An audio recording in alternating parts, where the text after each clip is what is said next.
कृष्ण और जादुई सुनहरी बांसुरी।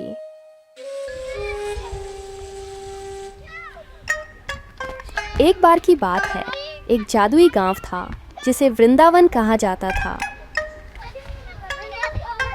एक खास लड़का जिसकी नीली त्वचा और चमकती मुस्कान थी।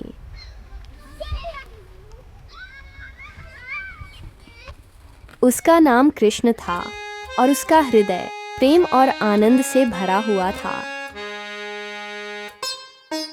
कृष्ण अपनी सुनहरी बांसुरी बजाना पसंद करते थे, जो पूरे गांव में एक जादुई धुन फैलाती थी।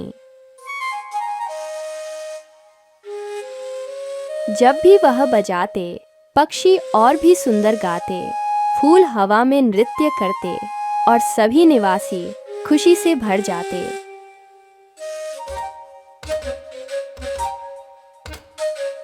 एक दिन जब कृष्ण अपने दोस्तों के साथ मैदान में खेल रहे थे, उन्होंने जंगल से रोने की आवाज सुनी।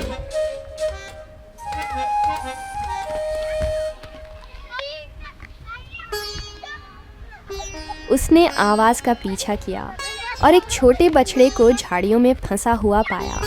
वह गरीब जानवर डर से कांप रहा था और खुद को छुड़ा नहीं पा रहा था। कृष्ण पास आए और अपनी कोमल आवाज में कहा, डरो मत छोटे दोस्त, मैं तुम्हारी मदद करूंगा।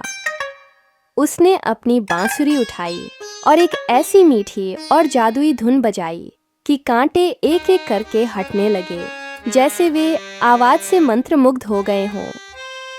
अब आजाद बछड़ा खुशी से कूद पड़ा और कृष्ण के चेहरे को धन्यवाद के रूप में चाट लिया। लेकिन कुछ अजीब हुआ। जैसे ही कृष्ण ने बजाना बंद किया, जंगल अंधेरे और चुप भी हो गया। अचानक एक तेज हवा चली और पेड़ों के बीच एक विशाल छाया प्रकट हुई।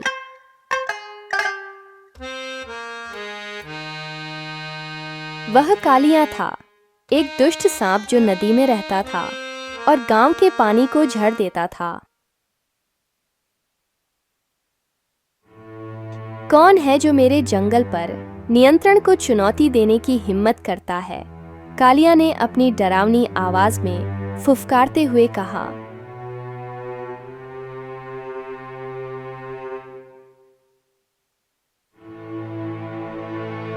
कृष्ण के दोस्तों ने डर के मारे भागना शुरू कर दिया, लेकिन नीला लड़का सिर्फ मुस्कुराया और अपनी बांसुरी फिर से उठाई। उसने एक नई धुन बजाई, इस बार जो साहस और रोशनी से भरी हुई थी। ध्वनि इतनी शक्तिशाली थी कि कालिया मरोड़ने लगा और अपनी ताकत खोने लगा। रुक जाओ, तुम्हारी संगीत मुझे कमजोर कर रही है, सांप ने चिल्लाया। कृष्ण ने सांप के सिर पर कूदते हुए बजाना जारी रखा, जिससे कालिया दिन ब दिन छोटा होता गया, यहाँ तक कि आखिरकार उसे हमेशा के लिए नदी से भागने के सिवा और कोई रास्ता नहीं बचा।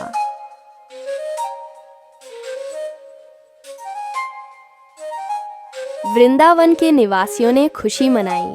अब नदी फिर से साफ और सुरक्षित थी।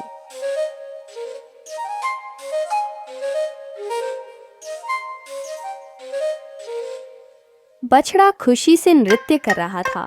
कृष्ण के दोस्त खुशी से चिल्ला रहे थे और कृष्ण बस मुस्कुराए, अपनी सुनहरी बांसुरी को संजोते हुए।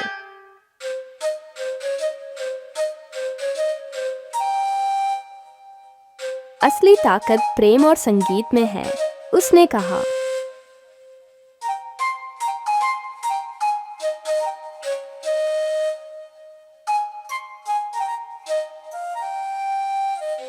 और इस तरह कृष्ण अपनी खुशी फैलाते रहे पूरे गांव में, अपनी जादुई बांसुरी बजाते हुए और सभी को यह सिखाते हुए कि अच्छाई हमेशा जीतती है। समाप्त।